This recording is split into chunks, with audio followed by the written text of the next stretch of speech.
Hey, this is Bad Vibes. Today's video is on those online dating stories.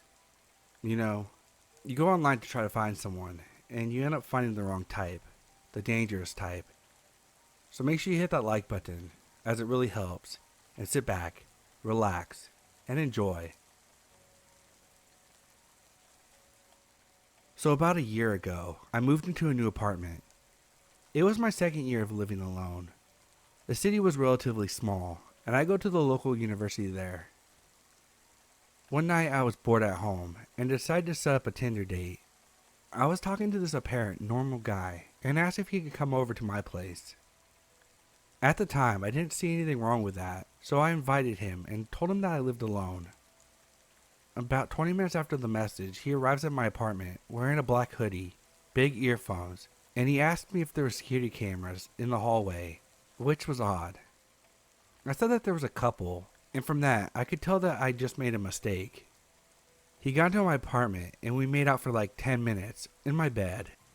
He asked if he could try some kinks on me. At the moment, I was not thinking rationally anymore, and I said yeah.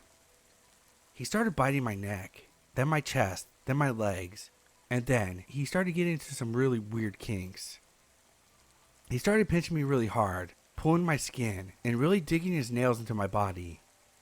At this time, I was completely panicking and asked him to stop, but he wouldn't. To top things off, he started choking me, and I couldn't get him off of me because he was a big buff dude. At last, he stopped, and I rushed into the bathroom, saying I needed to pee. In no time, I grabbed a knife and locked myself in the bathroom and called my other friends to come help. I got out and told him to get the hell out of my apartment, or I would call the police. To my surprise, he tried to attack me, but I had a knife in my hand and started screaming. After hearing the doorbell, he quickly got dressed and rushed down the stairs. Please be careful when bringing strange people into your home. This shit scared me for life, and I don't think I'll ever do Tinder dates again.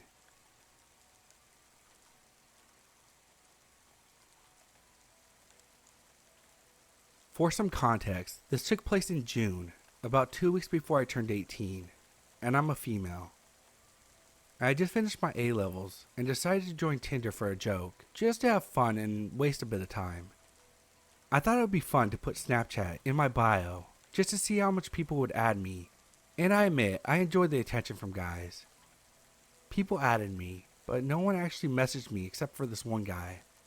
I'll keep his name anonymous. This guy was 20, and at the time I was 17. He was about an hour drive away from me, which will be important later. We started off just innocently chatting. The conversation was dry, but it killed boredom, so I held the conversation. One day he randomly popped up asking, "So when are we gonna meet then?" I was hesitant at first, but I agreed in the end after I ran it over with my parents. I invited him over to my house. I don't know what I was thinking, but I told him that he could come over. He got there the next day at 9 a.m. Bear in mind, he lived an hour away from me, so this was the first red flag. I was confused as hell why he wasn't dressed for the day. Nevertheless, I invited him in and finished getting ready. We just chilled and watched films all day before heading out around 2 p.m. We chilled by the beach for a bit before coming back to my house around 5 p.m. I was expecting him to go home after that, but no, he stayed. We watched a couple more films, and every now and then, I would look over at him and catch him flat out staring at me. We would lock eyes and he would say something creepy like, "I love your eyes," or, "I'm so glad we met," all while knowing me for only about 8 hours. I regret to say that we ended up kissing a lot. I felt awkward, and being a naive 17-year-old on our first real date, I thought that this was what you're supposed to do. He left around 10 p.m., which means he was at my house for like 13 hours. But there were no sparks at the end, and I was expecting this to be a one-time thing. Nope, he turned up at my house at 9 a.m. 2 days later. I went along with it because I didn't have anything better to do. Again, he didn't leave until 9 p.m. At this point, I had no interest in seeing him again, and didn't really feel a romantic connection with him. I admit, I may have led him on, as I never actually told him I wasn't interested. Looking back at it, I should have told him, and maybe the next events wouldn't have happened. My birthday rolls around. Well, the day before. He shows up at 9 a.m. again and takes me out. We go to the mall, and he buys me so much. I keep saying, no, you don't have to, and let me buy this. But he insisted because it was my birthday. I had only met this guy twice before, and he was buying me stuff like clothes, makeup, and sexy underwear. I was still only 17, even though my birthday was the next day. I felt like I was being treated like a prostitute. Every time we would walk around, he would force my hand into his and try to kiss me. I felt so awkward. Anyway, we get back to my house around 6 p.m., and I come home to flowers from him that he had delivered to my house. We chill in my room, and I didn't know what to do. I felt trapped. I felt like I couldn't tell him to leave because he had just spent so much money on me. Anyway, he tried to have sex with me. He kept saying, "Come on, don't you want to have a nice birthday? I came all this way for you." Just creepy stuff like that, trying to get me to sleep with him. I just kissed him and told him I didn't want to. I wasn't a virgin, but I definitely did not want to sleep with him. He finally leaves, and I just break down crying. I don't know why, I just felt so trapped. I tried to be cold with him over messages and stuff for the next few days, hoping to scare him off. It didn't work. About 3 days after my birthday, I get home from work around 9 p.m. Guess whose car I see parked outside my house? Yep. I walk in, and he's sitting there, chatting to my family in the lounge. They seem to really like him, even though I told him how creepy he was being. We ended up going to the local pub after to get some drinks. We get back to my house and I'm pretty drunk. I suggest more drinks and crack open a bottle of bubbly I saved for my birthday. As we were drinking more, he gets quieter. I look up at him and ask what's wrong, and he suddenly grabs me, kisses me, and tries to put his hand up my skirt. I immediately push him off and stare at him angrily.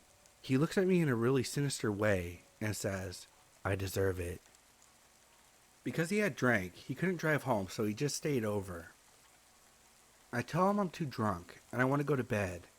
Luckily, my mother happily showed him to the guest room, and I didn't see him again until the morning.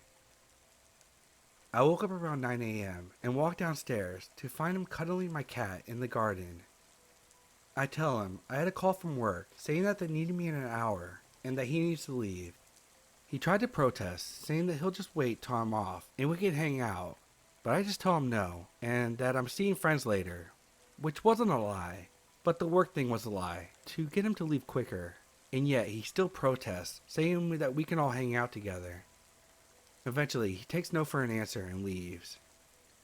I cry and cry. I tell my mom everything. She likes to tell me that he wasn't that bad, but to this day she still has no idea that I had to deal with him like I did. I meet my friend and tell her about him, and that I'm gonna leave it a couple days and tell him I don't want to see him anymore. However, that same night I get a lengthy paragraph from this guy, and he professes undying love to me. Some of the most memorable quotes from this: "You're my whole world. I'd be nothing without you. I'm so glad I met you. I can't wait to share our life together." That was it. I had to be straight up with him. I told him everything, that I didn't feel a connection with him, and what he did with me when he was drunk was not okay. I even offered to return the things that he bought me, but he just said no. Surprisingly, he actually apologized and said sorry for making me feel so uncomfortable. Brilliant. That's that, I thought. Nope. He started stalking me. However, anyone who has Snapchat will know that you can view a map that tells you where your friends are. You can also turn it off so people can't see you, but I customized mine so that only people I'm close with can see where I am. He was one of them. I forgot to turn it off, and whenever I went out, there he was a couple hours later. Remember, he lives about an hour away from me. I first noticed that he had followed me after I went to the beach, the same one I went with him. I went with my friend, and about 2 or 3 hours into the day, we were getting ready to go home. I opened up my Snap Maps, as I always do, just so I could see that me and my friend were together and show her. It's a silly thing I do, but I find it cute seeing our little Bitmoji characters on the map. When I saw he, who shall not be named, was with us. His little Bitmoji character, probably like 200 yards away from us. My eyes widened, and I told my friend that the guy that I had been complaining about all day was literally here, now with us, somewhere. We panicked and sped walked to the car and drove home. That happened 2 more times. Once again with the same friend, when we visited a reservoir near my town. There was no reason for him to be there too, so I messaged him, asked him what he was doing at the reservoir when I got home. He said he was taking pictures, but the reservoir would have been more like a 3-hour round trip for him to drive, and he had never mentioned photography to me before, so I didn't believe him. It happened a 3rd time, and that's when I blocked him. I was with my extended family in a restaurant, yet this time he messaged me his location on Snapchat, which is one of the things you can do, and he was in the freaking building. I had to come up with an excuse to tell my family that I hadn't seen for months why we had to leave. I told my mom the truth, and then she explained to them after. They were understanding.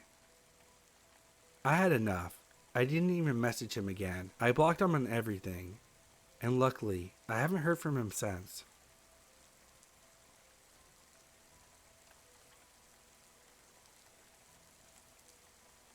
Last month, I moved to another country, and I didn't really know anyone. Due to that, I spent a lot of time alone, and started to get bored. Although I didn't, and still don't, like the concept of Tinder, I decided to create my own account to meet people. I spent hours swiping left and right, and having brief conversations with my matches. However, most of them were men that wanted to see me on that same day, which scared me a bit. My story begins when I matched with a 30-year-old girl who didn't wait long to send me a hi and asked me for my phone number. I, who had never been on this app before, thought that was normal and gave her my phone number without having spoken at all. That was my first mistake. At first, everything seemed normal. The girl, which name was Diana, sent me voice notes. We talked briefly and in superficial ways about ourselves.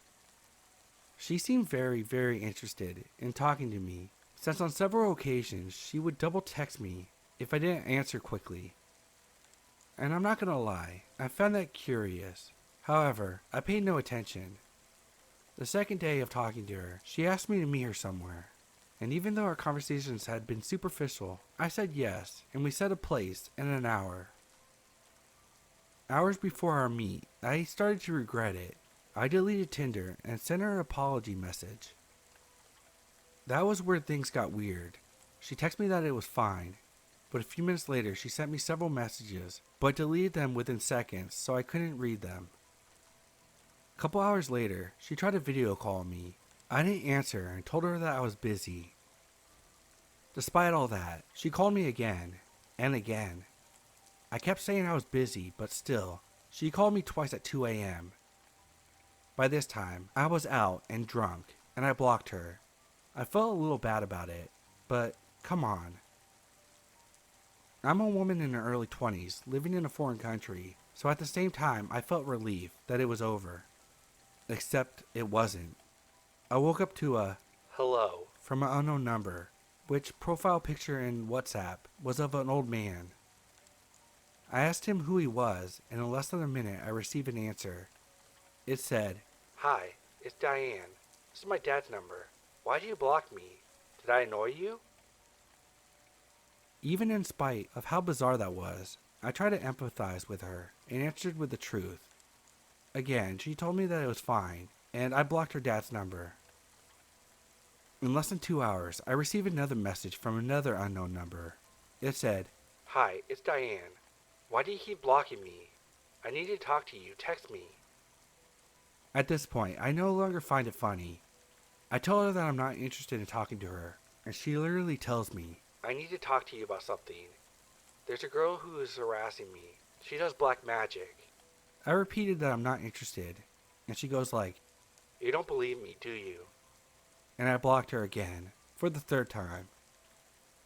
Anyway, I really don't know if this was some kind of strange joke, but I think I could say that my first experience using Tinder was tragic. I wonder if it's always that way, though, because I've been thinking about downloading the app again. and at least next time I won't share my number with someone who I hadn't talked to at all. Let's hope for the best. And Diana, let's not fucking meet.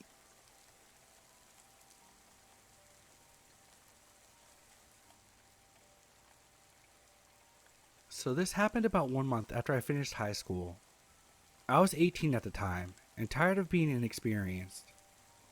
I went to a pretty nerdy school, so I, nor others, were crazy about getting into relationships or hookups. So after seeing my friends dabble with Tinder, I decided to try it myself. I mostly did it for a joke, sending funny pictures to my friends over some weird messages I got or funny bios I found. But I was also up to meet someone, if they seemed fine. So eventually, this dude and I started talking, and he asked to meet me at the local hangout, a gas station. That tells you something about my town. He seemed alright, fairly cute, only a year older. I decided it was fine, especially considering one of my friends was at the place, so if this guy was a total weirdo from the start, I could escape.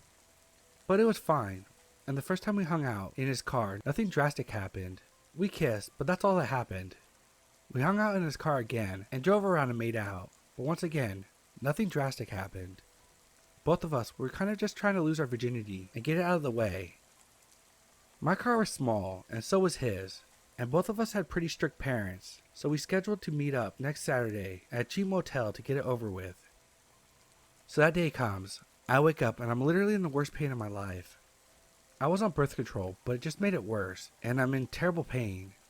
I text him saying that I need to wait a week. Instead of just an alright, or even a slightly annoyed tone, this guy basically tries to pressure me into going anyway. I try to explain that I'm in pain, and if he honestly can't wait a week, he can go find another girl. He starts calling me a liar, saying that I'm making it up so I can sleep with another guy. Basically sends me texts from 9 p.m. to 6 a.m. calling me all sorts of nasty things, saying I'm really ugly and horribly boring, and that he was just doing this as a favor, and that I'm gonna regret this, and so on. I'm upset, obviously. I never had someone say the things like he said to me. I generally started feeling pretty awful about myself, thinking that I should have just sucked it up and gone with him anyway. It basically put me in a really horrible mood the whole week, so much that I basically turned into a big sobbing mess when I went with my friends camping the following week. It's a week later, and I'm sitting on my screened porch that we have for our cats in the summer. I just got in a kitten and was playing with her, when I see a car that looks like the car that the guy drove. I brush it off until I see the same car drive by again, and again, and again, about 7 times in total. I think back and I realize that I talked about hanging out at a beach a lot, which was right across from my house. Now I'm terrified. My parents aren't home, and if he corners me, I'm in an enclosed room. The only access from the house was the window, which was very hard to open from the outside. After the second time, I ducked so I wasn't visible from the road, and started texting my friend. My friends pulled up and the car stopped coming by, and I hugged them, terrified of what could have happened. My mom and dad come home, and I don't say anything, but I basically forced myself into hanging around them and not being home alone for a few days. About 6 months later, this guy asked me on Facebook. I never once gave him my last name. He texted me saying I'm the most genuine and pretty girl he'd ever met, that when looking back on it, he compared every single girl he's met since, and I'm the top, and he's sorry. I don't think he knew I saw him stalking me. I basically said, that's cool, but don't talk to me again. He hasn't, fortunately. I swore off Tinder for a while, eventually using it far away from home at college. With a happy ending, I met my current boyfriend. So I got to learn some good things and bad things by using online dating apps. But to the guy from Tinder, let's not meet again.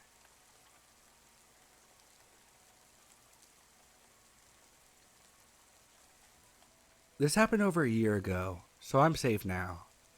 I just broken up with my ex back in January 2019. I was angry at everything, and I had just joined Tinder. I talked to this guy that seemed pretty cool and was quite attractive. I talked to him for quite a bit, and eventually took a lift down to where he lived. Now, his dad had passed away not too long ago, so he moved back in with his mom to help out. I found that sweet, and so I thought nothing of it. We took a lift to Walmart and the liquor store, as his mom requested some wine. I had bought pizza to bake at their home to make a decent impression, and had purchased her wine, which she had given me cash for despite my protest. Again, trying to make a good impression, This home was gorgeous. They had an old-time jukebox, and the freaking sink taps in the bathroom were installed in the mirrors. Water flowed from the spout in the freaking mirrors. His mom was sweet as a southern tea and seemed to be taking a liking to me. So this guy had been messaging his lesbian best friend, Cynthia, and explained that he had helped her out after she broke her ankle and such. Again, I thought, what a nice guy. We drank, we had sex, everything was cool. I warned him that I had scars from previous cutting incidents, but nothing recent. He was fine with it and understood. The next morning, I had an interview with a major company call center, and his mom offered to drive me. Such a sweetheart. I did great in the interview and was offered the job. I immediately texted the guy, telling him the good news. So one day when I was home and had slept for about 8 hours, I wake up to a dozen text messages and over 20 Facebook messages from him. It started with, "Hey, how's it going?" But as I scrolled through the rest of the messages, they progressed to, "Those cut marks on your arm. Yeah, I would have never dated a cutter anyway. Most of them are fucking pathetic, that need to get serious fucking help. Might as well keep doing it, since it seems to be your only friend." What the actual fuck? I blocked him. Then I posted it to my Facebook page, so if anyone else knew him, they could see how he actually was. I get a friend request from his lesbian friend, Cynthia. She filled me in. She is not a lesbian. She had just broken up with him hours before befriending me, and he had told her that I was a lesbian. Also that he goes by his middle name. I had done a basic search with the name he provided me, and on his Facebook page, to make sure he wasn't a felon or some shit before meeting him. When I did the research on his first real name, sure as shit, so many charges, including child pornography. He had been stalking her, pinging her phone location, and messaging her shit like, "Oh what, you're not gonna leave your house?" And he told her to kill herself. She had gotten the cops involved. She sent me screenshots of the messages he was sending. We talked a bit more, and while I'm not in the medical profession, it's kinda clear something was wrong. He was a liar, manipulative, aggressive, angry, and obviously his moods flipped faster than mine. I offered to send her what I could of the messages, in case she could use it to build a case against him. Shortly after, I get a friend request from a name I don't recognize, something generic like Mike. Then I get a message, "Hey, it's Jay. How's your new job going?" I was freaking out. He knew where I worked. The building was secure, but the parking lot not so much. I got pepper spray and called my dad, who has been in the police force since I've been alive. He advised to not carry a baseball bat because it could easily be wrestled from me and used against me. But pepper spray was a decent choice. Also, he said that while online bullying isn't something the police can do much about, if he messages me again, it goes into the harassment area and needs to be reported ASAP. I was getting off work after midnight and was scared shitless. I parked as close to the building as possible, pepper spray in hand. Fortunately, I haven't ran into him since, and I don't want to ever meet him again. I've also since moved and changed jobs. If it sounds too good to be true, it probably is.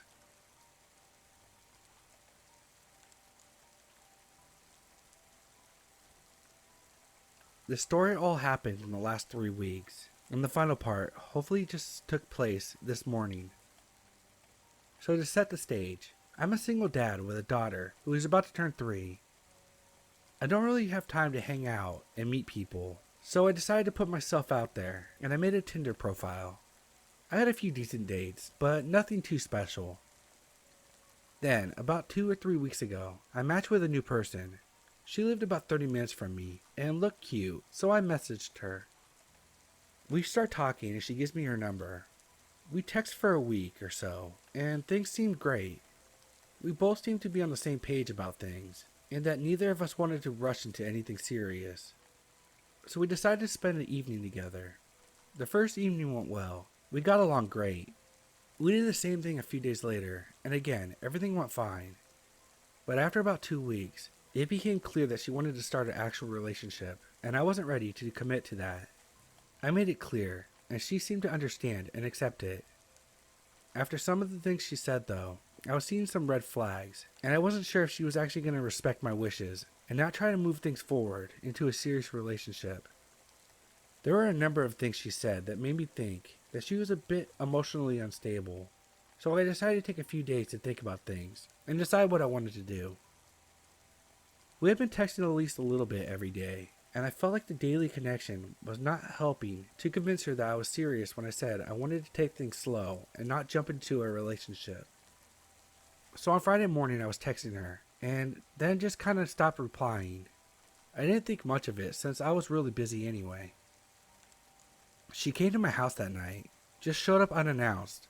I was polite and made up an excuse about my phone being broken.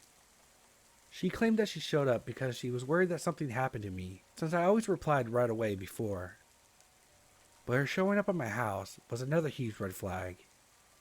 I figured the broken phone excuse would benefit me, giving me time to evaluate this new warning sign and decide what to do. I told her it was fine, but that I might be MIA for a bit longer until I get a new phone. I don't have internet connection either, so basically all contact with me would cease until I reinitiated. She seemed to be fine, apologizing for intruding on my evening, and left right away. So I didn't give it too much thought, other than reaffirming my concern that she might be becoming obsessed. In the next few days, she sent me messages, basically checking to see if I got a new phone. There was nothing too crazy, but still worried me a bit, and with everything else, it told me that I needed to cut things off completely. That leads me to last night. It was 6 days since she showed up to my house, and I hadn't contacted her so far. I was hoping that my silence would send a message, or maybe she would forget about me and move on with someone else, but that didn't happen. I went to sleep around midnight and woke up at 6 a.m. Upon looking at my phone, I saw literally 15 notifications, 6 missed calls, and a voicemail. The text message started off saying, "I know that you're probably asleep, but I saw that you accepted a friend request 2 days ago, so I wanted to know why you've been ignoring me." And then it went to pleading for me to answer my phone, and finished with, "If you won't talk to me, I'm going to come to your house." This whole thing took place between 1 and 2 a.m. The voicemail was just her sobbing on the phone and screaming, "Why are you doing this to me?" Keep in mind, I've known this girl for less than a month, and we've been on 2 dates in that whole time. At this point, I'm pretty freaked out, so I call a friend of mine asking for advice. My friend told me to just be blunt and tell her that threatening to come to my house in the middle of the night was completely inappropriate, that she's acting crazy, and to not contact me again. So here I am this morning, after sending a long text, kindly but firmly telling her that her behavior wasn't acceptable and that I did not want her to contact me again. So crazy Tinder girl, let's not meet again.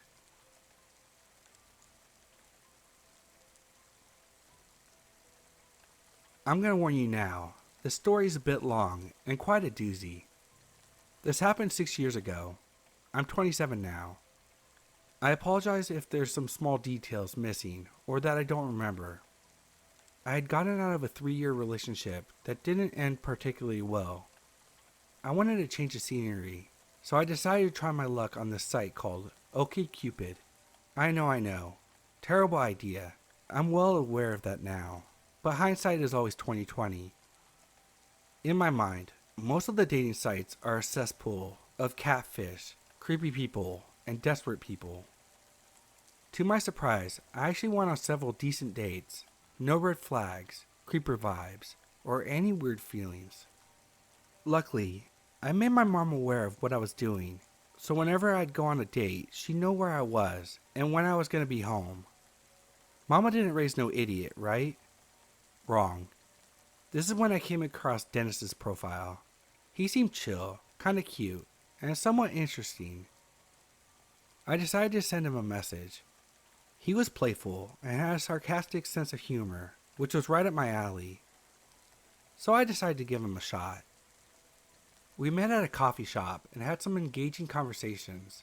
Dennis was 5'9", normal built, balding with reddish hair and glasses. He definitely gave off some nerd vibes. He started off by asking, "What are you looking for?" I gave my normal response. I want someone who's sweet and caring, but also funny and intelligent. Something along those lines. Nothing groundbreaking. I realized later that giving this sort of response was the beginning of the end. Dennis and I went on a couple more dates. I started to fall head over heels for him fast. He was sweet, understanding, caring, worked out, and took care of himself. He was everything I wanted in a guy. It was difficult to understand why he was single. Since I was falling for him so quickly, we agreed that we would be exclusive. Everything was going smoothly until about 2 months into our relationship. That's when shit started to hit the fan. For the last month, I had been pushing him to let me hang out at his place and to meet his roommate. Every time I pushed the subject, he would make an excuse why we couldn't. My roommate's crazy, it's not a good time, he works opposite schedules than me, etc. It was always something. At some point, we made plans to go to a club one evening.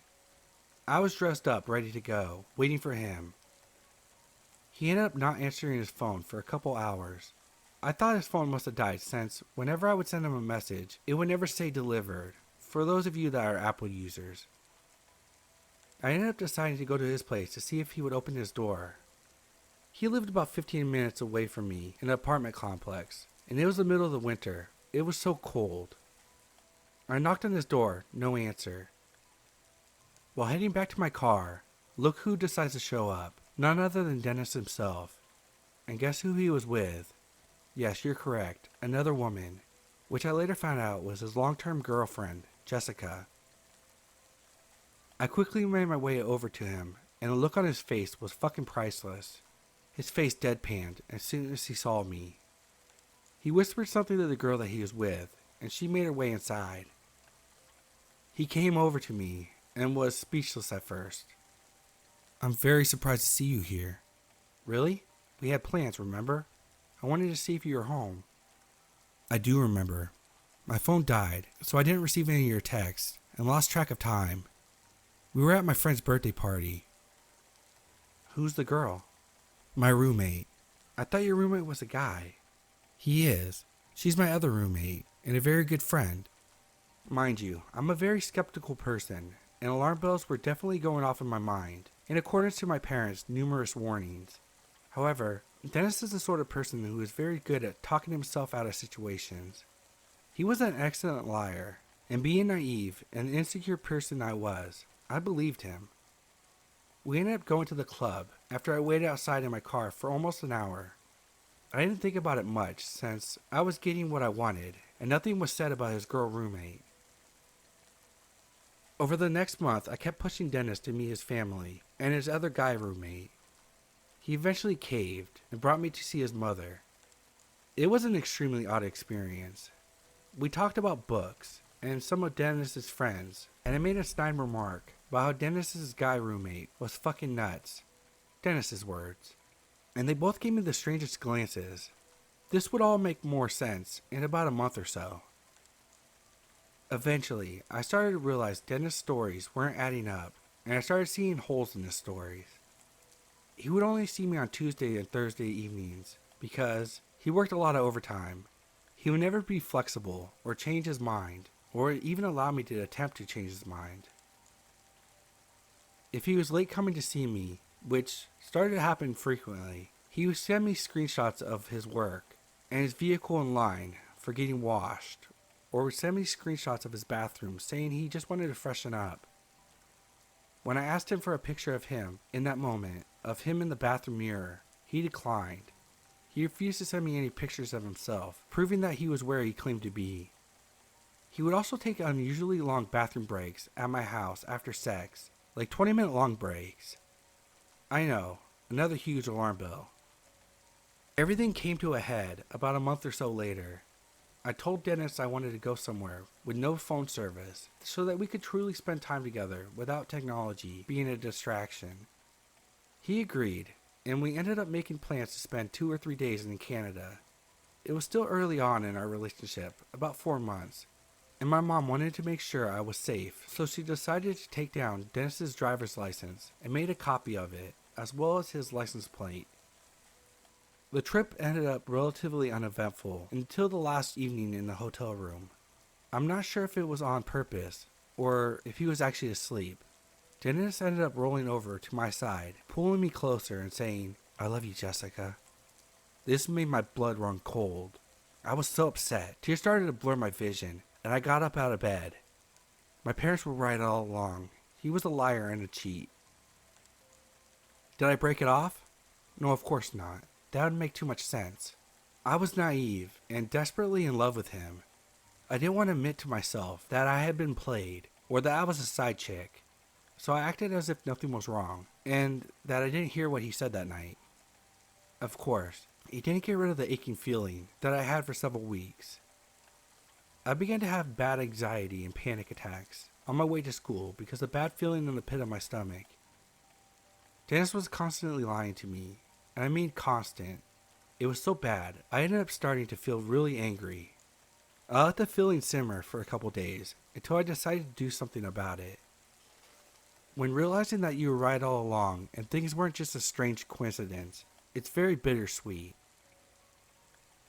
On a freezing March day, after an exhausting day at school, I wanted to get rid of the nagging feeling in the back of my mind, once and for all.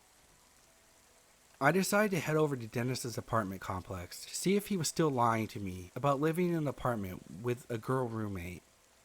I got out of my car in the parking lot. I was shaking. I didn't know if it was from anxiety or from the anger that started to bubble up below the surface. Was he lying to the girl roommate? You bet your sweet ass he was. I knocked on his door and hid myself from the view of the peephole. He answered the door, and his girl roommate was behind him. I came around the corner to look at him with an emotionless face and say, "Wow." I turned on my heels and walked away, only to find out, as I got back to my car, that I had locked myself out of the car on a cold March day in the middle of winter. I was so distracted by my rage and sadness that I didn't realize that I left both my keys and phone in my car. I'm such an idiot. I was beside myself. I didn't know what to do. I locked my phone in the car with my keys. How the fuck could you do that? I was so angry at myself for being a moron. Not only that, I was in the parking lot of my cheating ex-boyfriend.